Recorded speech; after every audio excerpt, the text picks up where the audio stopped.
ओम शांति। अभी आवाज ठीक है? हाँ।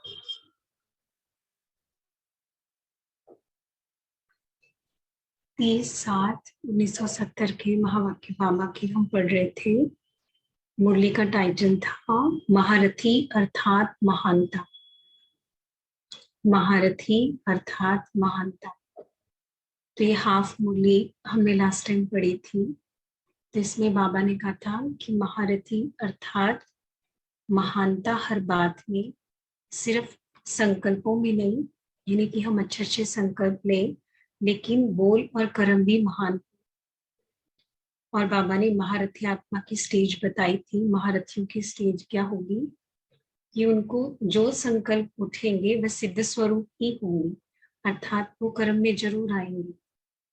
तो उसके बीच में कोई ऐसी कंफ्यूजन नहीं हो सकती कि होगा या नहीं होगा, कैसे करेंगे, कब होगा। ये व्यर्थ उत्पन्न नहीं हो सकता। और बाबा ने कहा कि संकल्प सिद्ध स्वरूप कब नहीं होते, जब व्यर्थ की मिक्सिंग हो जाती है। व्यर्थ की सिद्धि नहीं होती, समर्थ की, यथार्थ की सिद्धि होती है। तो बाबा ने कहा इसके लिए विशेष कंट्रोलिंग पावर चाहिए। कंट्रोलिंग पावर की कमी होने से हमारे श्रेष्ठ संकल्पों में भी व्यर्थ मिक्स हो जाता है और वो कर्मों में नहीं आ पाते। तो बाबा ने कहा कंट्रोलिंग पावर की बच्चों में कमी है। जानते भी हैं, समझते भी हैं कि क्या रॉन्ग है, क्या राइट है, क्या यथार्थ है, क्या यथार्थ अयथार्थ है, लेकिन फिर भी जानते हुए भी समझते हुए भी उसको कर लेते हैं। तो अपने पुराने संस्कारों को कर्म में ले आते हैं। समझते भी हैं लेकिन फिर भी पुराने संस्कार उनको चला लेते हैं। तो बाबा ने कहा था कि इसको अभी रोकना है, पुराने संस्कारों को कंट्रोल करना है और नए संस्कार जो ईश्वरीय संस्कार है उनको यूज करना है। और उसमें विशेष बाबा ने कहा था दातापन के संस्कार। दातापन के संस्कार में देने वाली आत्मा हो, में आधार मूर्त आत्मा हो। तो इस संस्कार को बाबा ने कहा ये झलक और फलक सदैव इमर्ज रूप में आप में दिखनी चाहिए। फिर बाबा ने प्रश्न किया था कि ये झलक और फलक इमर्ज रूप में दिखाई क्यों नहीं देती। तो बाबा ने कहा कि आप कहाँ बिजी हो, क्या आप अपने हिसाब किताब चुकतू करने में बिजी हो गए हो? वो तो सबको चुकतू करने ही है, लेकिन कोई हिसाब किताब चुकतू करने में 5 मिनट भी लगाते हैं, कोई उसी हिसाब किताब में आधा घंटा भी लगाते हैं और कोई उसी हिसाब को चुकतू करने में पूरा दिन भी लगा देते हैं। तो बाबा ने कहा कि चुकतू करने में ही आपका समय तो नहीं जा रहा। आप आधार मूलत आत्माएं हो। जो भी आत्माएं आपके संपर्क में आएंगी, संबंध में आएंगी, हर आत्मा को आपसे मुक्ति और जीवन मुक्ति का वर्षा यथा पाठ, जैसा उसका पाठ है उसको प्राप्त होना ही है और होना ही चाहिए। तो ये स्मृति आपको रखनी है कि हम दाता के बच्चे दाता हैं। तो इन संस्कारों को इमर्ज करना है। और कमजोरियों को मिटाने के लिए बाबा ने कहा था कि कमजोरी के जो संस्कार हैं वो संकल्प में भी इमर्ज नहीं होनी चाहिए। बीती को बीती करो पूरी तरह से। अगर वो संस्कार फिर से इमर्ज होते हैं तो ये सोचो कि ये बहुत पिछले जन्म के संस्कार हैं, अब के नहीं हैं। पुरानी बीती हुई बातों को बार बार वर्णन करना भी बाबा ने कहा ये भी व्यर्थ है। तो इसमें बाबा ने कहा कि पांडव सेना को उदाहरण बन करके दिखाना है सबके बीच में। तो बाबा चाहते थे कि पुराने संस्कारों का और कमजोरी के संकल्पों का समाप्ति समारोह अब बच्चे करके दिखाए। तो आगे पढ़ते हैं बाबा के महावाक्य। बाबा ने प्रश्न पूछा, अभी ऐसा अनुभव करते हैं कि हम बिल्कुल सामने बाप दादा के बैठे हैं, क्योंकि जैसी स्मृति होती है वैसी स्थिति हो जाती है। अगर हम साधारण स्मृति से सुनेंगे या पढ़ेंगे तो फिर वो इमर्ज भी नहीं होंगे। हमारे संस्कार तुरंत इमर्ज होते हैं, जैसे बाबा सुनाते हैं वो स्मृति इमर्ज होती है, वो स्थिति इमर्ज होती है। तो जैसे पहले बाप दादा एक एक बच्चे से पर्सनल मुलाकात करते थे, बाबा की नजर में एक एक आत्मा इतनी विशेष है कि एक एक बच्चे को बाबा पर्सनली मिलते थे, पर्सनली दृष्टि देते थे। बाबा ये नहीं समझते कि एक बच्चे के लिए इतना टाइम क्यों दे। तो हम भी बाबा के एक एक बच्चे बाबा के लिए विशेष हैं, और किस आत्मा का क्या पार्ट है ये भी कोई नहीं जानता। तो इस विशेष स्मृति के साथ विशेष स्थिति में रहते हुए हम सुनते हैं बाबा हमसे क्या कह रहे हैं आज। बाबा पूछते हैं, इस ग्रुप का नाम क्या हुआ? जब नाम दिया जाता है तो किस आधार पर दिया जाता है? सोचो, जब दुनिया में किसी को नाम देते हैं, नामकरण करते हैं बच्चे का, तो किस आधार से करते हैं? विशेष पुराने समय में किस आधार से करते थे? देखते थे कौन सा दिन है ना, कौन सा समय है, या कोई विशेष त्योहार है, तो उस आधार से नामकरण होता था। तो बाबा ने कहा, आज कौन सा दिन है? बृहस्पतिवार। बृहस्पति की दशा अर्थात सफलता। तो यह ग्रुप है सर्व के सहयोगी सफलता मूर्त संगठन। बाबा ने ग्रुप को नाम दिया सर्व के सहयोगी। अभी मुझे बाबा बोल रहे हैं, सर्व के सहयोगी सफलता मूर्त संगठन। कभी कभी भी किसी भी प्रकार का किसको सहयोग चाहिए तो दाता के बच्चे सदैव देने वाले होते हैं। उनका हाथ कभी देने से रुकता नहीं है। सर्व के सहयोगी तब बनेंगे जब सर्व के स्नेही बनेंगे। जिससे स्नेह होता है और दिल का स्नेह होता है, उसको हम न चाहते हुए भी स्वतः ही सहयोग देते हैं। चाहे हमें खुद कुछ मुश्किल का सामना भी करना पड़े, फिर भी हम उसको सहयोग देते हैं, क्योंकि हम उसे अपना समझते हैं, दिल का स्नेह होता है। तो बाबा ने कहा कि जब तक सर्व के स्नेही नहीं बनेंगे तो सहयोगी भी नहीं बनेंगे। स्नेही नहीं तो सर्व के सहयोगी भी नहीं बन सकते। इसलिए इस ग्रुप को मनसा वाचा कर्मणा और संबंध में भी सहयोगी बनना है और सफलता मूर्त बनना है। मनसा वाचा कर्मणा और संबंध में भी सहयोगी बनना है। मनसा सहयोग कैसे देंगे? किसी भी आत्मा के प्रेजेंट संस्कार को न देखते हुए उसे स्वीकार करेंगे, उसे उसके मूल पवित्र स्वरूप में देखेंगे, उसके प्रति क्या क्यों में नहीं जाते हुए, उसकी कमजोरियों को नहीं देखते हुए शुभ भावना रखेंगे। वाचा में सहयोग कैसे देंगे? उसे ऐसे बोल बोलेंगे जिससे उसका उमंग उत्साह बढ़े, रिगार्ड के बोल हो, ऊंचा उठाने वाले बोल हो, विशेषता याद दिलाने वाले बोल हो, स्वमान में सेट करने वाले बोल हो।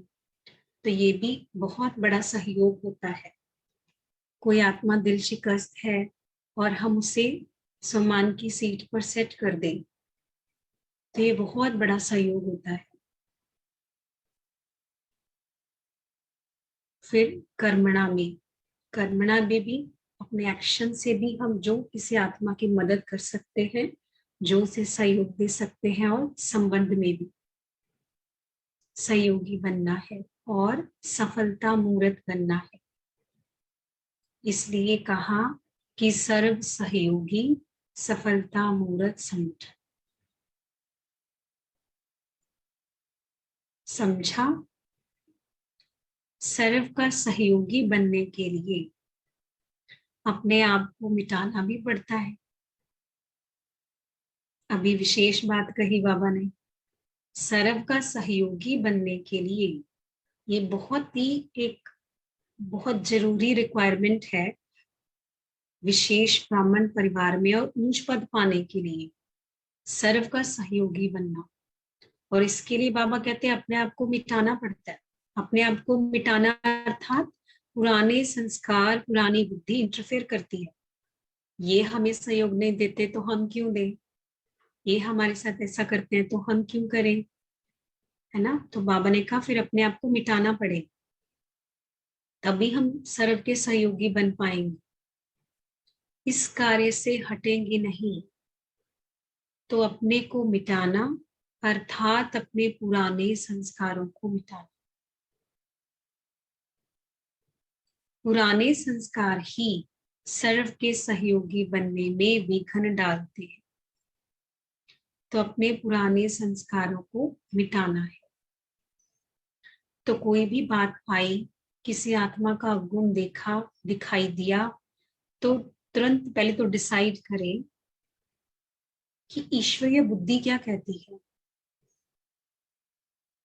मुझे कैसे, मुझे तो इसको सहयोग देना है, ये कुछ भी करे, परंतु मैं कौन हूं,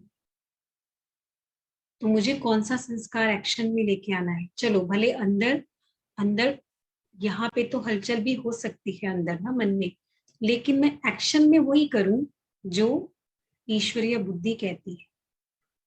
कम से कम एक्शन में वो ना करूं जो मेरे मन में हलचल चल रही है, उसको रोक के उसको समझाना है कि नहीं, मुझे क्या करना है, मुझे अपने हर कर्म को विशेष बनाना है, हर बोल को विशेष बनाना है, हर संकल्प को विशेष बनाना है। बाबा ने कहा था विशेष आत्माओं को विशेष ध्यान भी देना पड़ता है, तो इसलिए कम से कम मैं एक्शन में वो नहीं करूं जो सामने वाला कर रहा है, मैं अपनी ईश्वरीय संस्कार को यूज करूं। तो अपने आप को मिटाना पड़े। अपने संस्कार मिटाएंगे तो दूसरे आपको स्वयं ही फॉलो करेंगे। कहीं ना कहीं तो उसको टच होगा कि हम इसके साथ गलत करते हैं, ये फिर भी हमारे साथ अच्छा कर रहा है ना। तो कहीं ना कहीं तो हमारी अच्छाई उसको दिखेगी भी और हमारे वाइब्रेशन भी उसको कैच होंगे, क्योंकि हम मनसा वाचा कर्मणा तीनों रूप से सहयोग देंगे। तो बाबा ने कहा एक हम, दूसरा बाप, तीसरा देखते हुए भी ना देख। एक मैं, दूसरा किसको देखना है मुझे, बाबा को, बाकी किसी को नहीं देखना है, देखते हुए भी नहीं कि कौन क्या कर रहा है, तो मुझे सिर्फ बाबा को फॉलो करना है। तीसरी बातें देखने में आएंगी भी, लेकिन देखते हुए भी ना देखो, अपने को और बाप को देखो।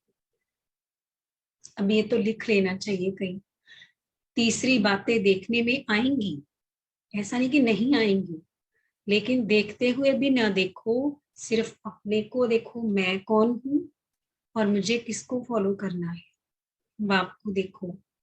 स्लोगन यही याद रखना, मिटाएंगे लेकिन सर्व के सहयोगी बनेंगे। अपने को मिटाना पड़े, अपने साथ शक्ति स्वरूप बनना पड़े, लेकिन सर्व के सहयोगी बनेंगे। आपका यादगार चित्र जो कल पहले वाला है, क्या याद है? सहयोग का कौन सा चित्र है हमारा यादगार?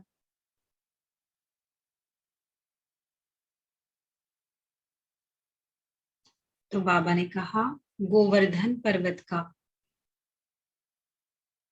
गोवर्धन पर्वत का यादगार रूप क्या बनाते हैं, कब देखा है? आजकल के भक्ति मार्ग के गोवर्धन पर्वत की पूजा जब करते हैं तो क्या बनाते हैं? पहाड़ को उंगली देना अर्थात पुराने संस्कारों को मिटाने में उंगली देना। कौन सा पहाड़ है? पुराने संस्कारों का पहाड़ है। तो एक एक की उसमें उंगली चाहिए। पहाड़ को उंगली देना अर्थात पुराने संस्कारों को मिटाने में उंगली देना, तो अपने भी मिटाने हैं पुराने संस्कार और दूसरों को भी पुराने संस्कार मिटाने में सहयोग देना है। सहयोग कितना अच्छा शब्द है। किसी की कोई कमी नजर आती है तो तुरंत मुझे इसको सहयोग देना।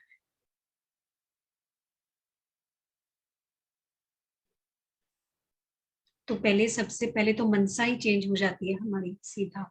एक तो हुआ कि उसके प्रति नेगेटिव संकल्प चले, क्या क्योंकि क्वेश्चंस चले, लेकिन मुझे सहयोग देना है ना, इस महावाक्य से सबसे पहले मनसा ही चेंज हो गई। तो परिवर्तन सबसे पहले अपने अंदर आए। तो बाबा ने कहा पहाड़ को उंगली देना अर्थात पुराने संस्कारों को मिटाने में उंगली देना। देखो कितनी प्रैक्टिकल बात है। हम भी अपने कुछ पुराने संस्कारों के वश हैं अभी तक। क्या मेरे सारे पुराने संस्कार खत्म हो चुके हैं? नहीं, मेरे भी बहुत से पुराने संस्कार हैं जिनके साथ अभी मेरी लड़ाई चल रही है। तो ऐसे ही सामने वाले के भी हैं, उनके भी कुछ पुराने संस्कार हैं, और वो भी आत्मा, बिल्कुल जाहिर बात है, वो भी पुरुषार्थी है, तो वो भी पुरुषार्थ कर रही होगी अपनी कमियों को निकालने का। तो इस रीति से देखें कि अगर मैं उसकी जगह होती तो मैं क्या चाहती, मैं क्या चाहती हूँ कि सामने वाला मेरी कमी को देखते हुए भी उसको ना देखे, मुझे सहयोग दे, मुझे एक्सेप्ट कर ले। तो हमें भी यही करना है।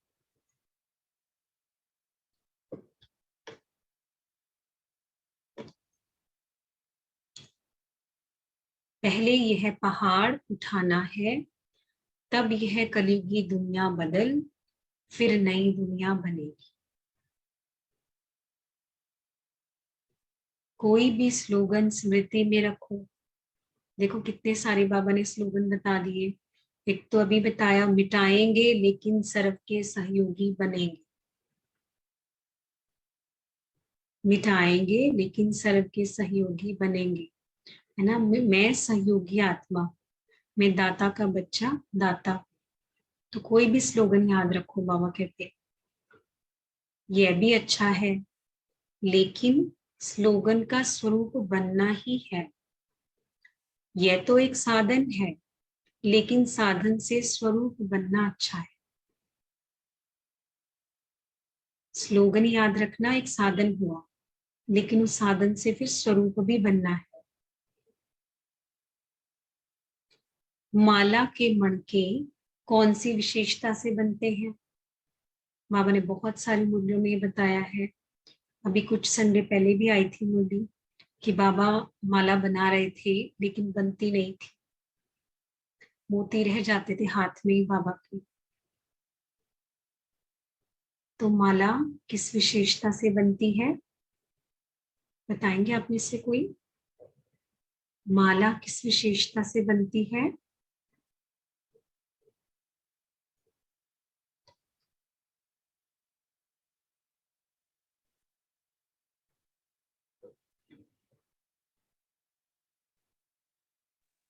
ओम शांति। ओम शांति। माला में जैसे बहुत सारे दाने होते हैं और वो एक दूसरे के समीप होते हैं, ऐसे करके पिरोए जाते हैं। तो वैसे हमें भी आपस में जैसे कि मिलजुल कर सहयोगी बनकर एक दूसरे को सहयोग देंगे, तभी तो एक दूसरे के समीप आएंगे और माला में पिरोए जाएंगे। तो उसके लिए सहयोग का गुण बहुत जरूरी है कि समीपता रहे सबका आपस में, एक दूसरे से स्नेह रहे। बिल्कुल। और एक बार दादी की क्लास सुनी तो बहुत अच्छा दादी ने बताया कि माला का ही गायन क्यों है। एक एक मणके का गायन नहीं है, माला के हर मणके का कोई नाम नहीं है अलग से, लेकिन संगठित रूप में माला का गायन। उसमें कौन सा मन का क्या नाम है वो नहीं है। तो हर एक की अपनी विशेषता होते हुए भी जो अपनी विशेषता को छुपा ले और संगठन को आगे करे, है ना, समझ रहे हैं कि अपने आप को वो छिपाता है, नहीं सबको सहयोग देता है। केवल मैं विशेष नहीं हूं, लेकिन हम सब मिलकर विशेष, है ना। तो माना का मन का वही बनेगा जो अपनी विशेषता उसमें है ही, लेकिन संगठन में सबको विशेष समझकर विशेष रूप से वो ट्रीटमेंट भी देता है, सहयोग भी देता है, संस्कार मिलन भी करता है।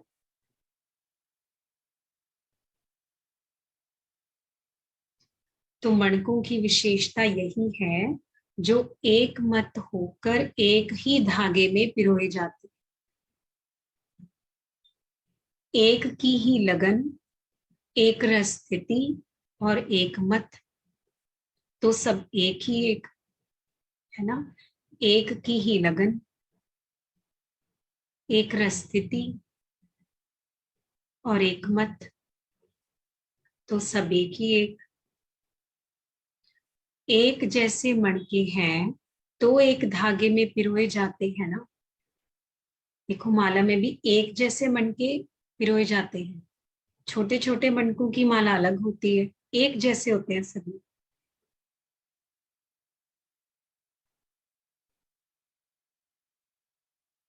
एक जैसे मणके हैं तो एक धागे में पिरोए जाते हैं, या एक ही मत पर चलने वाले और आपस में भी एक मत, एक ही मत पर चलने वाले भी हों और आपस में भी एक मत हो, संकल्प भी एक से। दो मत होती है तो वह दूसरी, अर्थात 16,000 की माला के दाने बन जाते हैं। एक की मत पर चलने वाले भी हों और आपस में भी एक मत हो।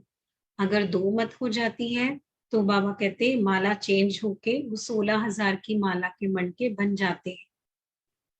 एक मत के लिए ऐसा वातावरण बनाना है, एक मत के लिए वातावरण बनाना पड़े उस तरह का, तो वातावरण तब बनेगा जब समाने की शक्ति हो, क्योंकि बातें तो आएंगी।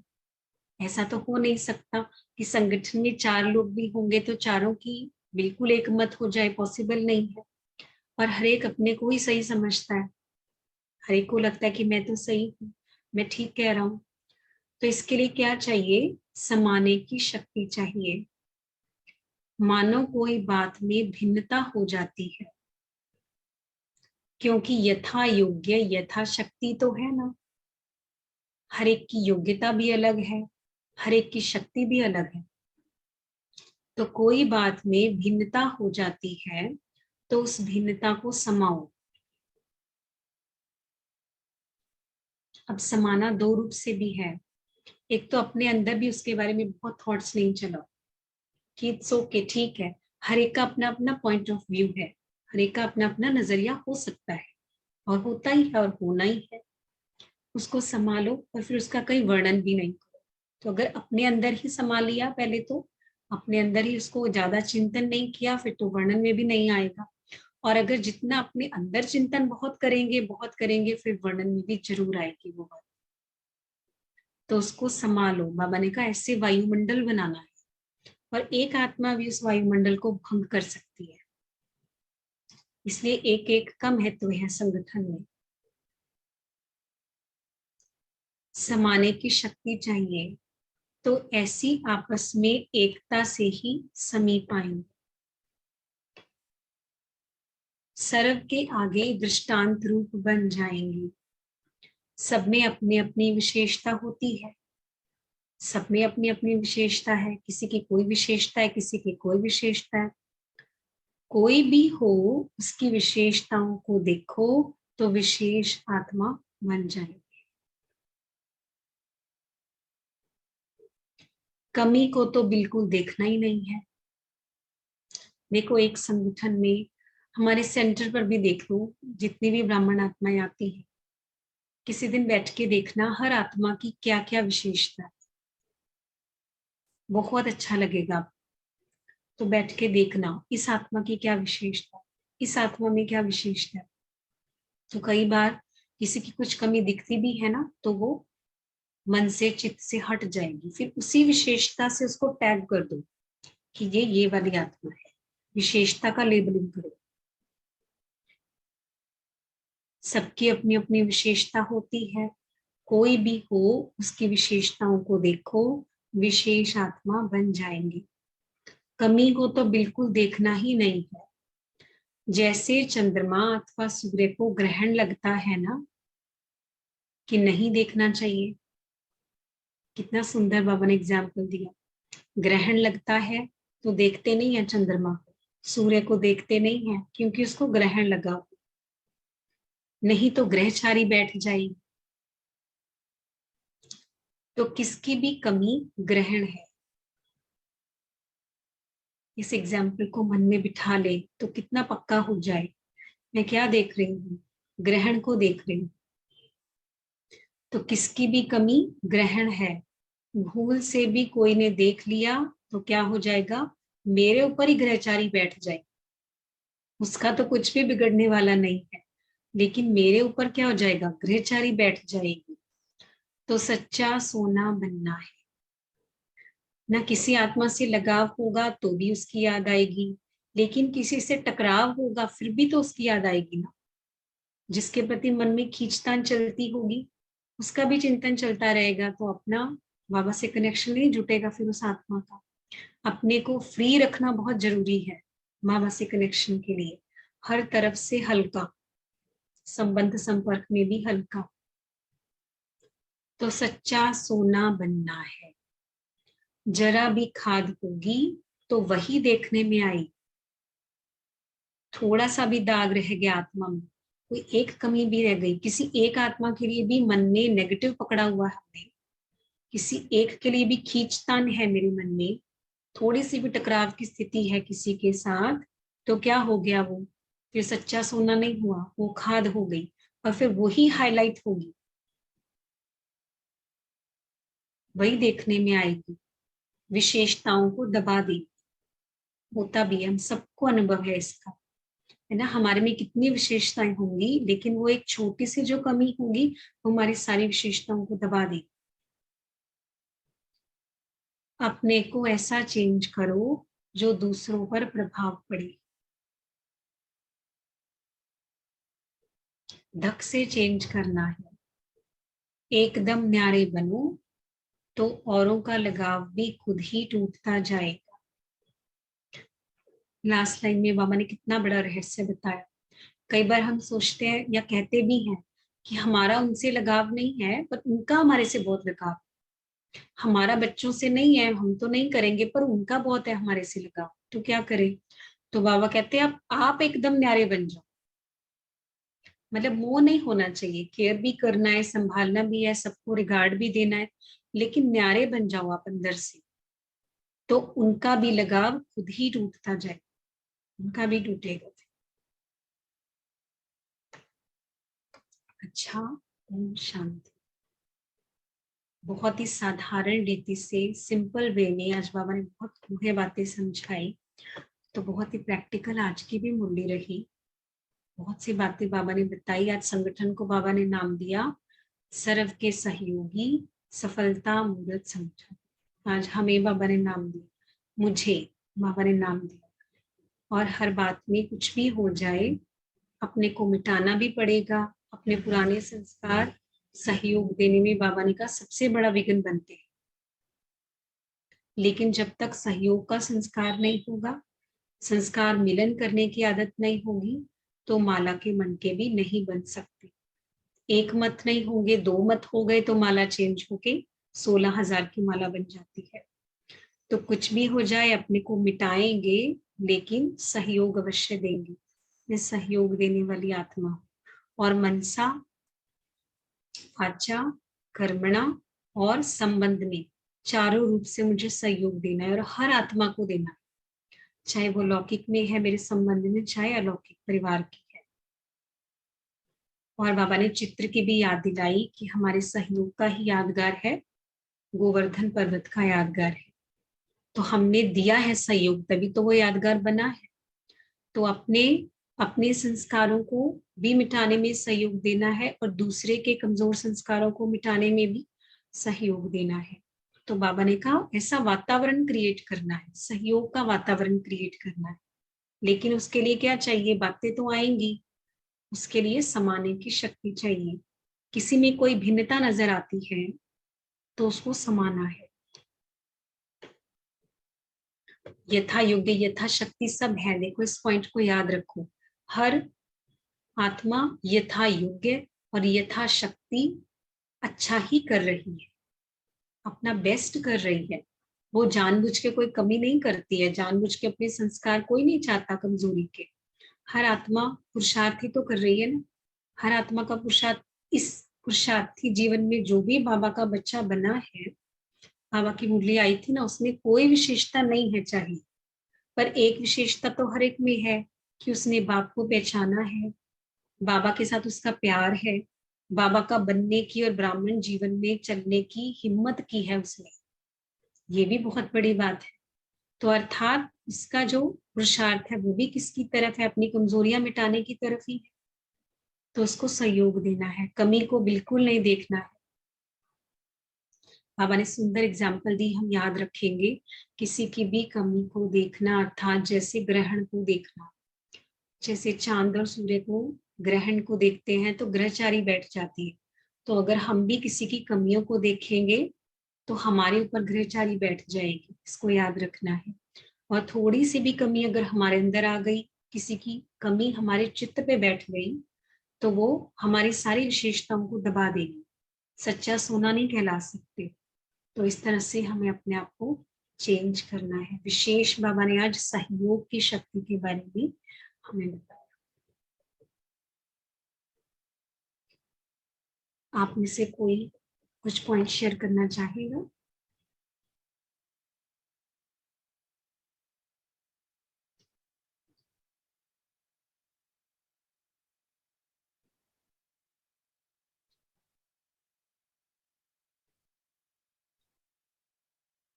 स्लोगन के बारे में भी बताया बाबा ने कि स्लोगन भी याद रख सकते हो आपको स्मृति में, फिर स्लोगन का स्वरूप भी बनना है। तो ये भी आज बाबा ने हमें एक मेथड बताया। जैसे आज का स्लोगन दिया था बाबा ने, मिटाएंगे लेकिन सहयोग अवश्य देंगे। अपने पुराने संस्कारों को मिटाना पड़ेगा। अंदर कुछ भी चलेगा लेकिन एक्शन में मुझे नए संस्कारों को यूज करना है। ईश्वरीय संस्कारों को अंदर संभाल के नहीं रखना है, लेकिन अभी कर्मों में लेके आना है। ये आज बाबा की विशेष शिक्षा थी। तो बहुत सुंदर और प्रैक्टिकल मूल्य थी बाबा की। शुक्रिया आप सभी आत्माओं का भी जुड़ने के लिए, और शुक्रिया बाबा का, इतने सुंदर ज्ञान रतन, दुनिया का बेस्ट टीचर हमें दे रहा है। ओम शांति, ओम शांति। 1 मिनट बाबा को याद करते हैं।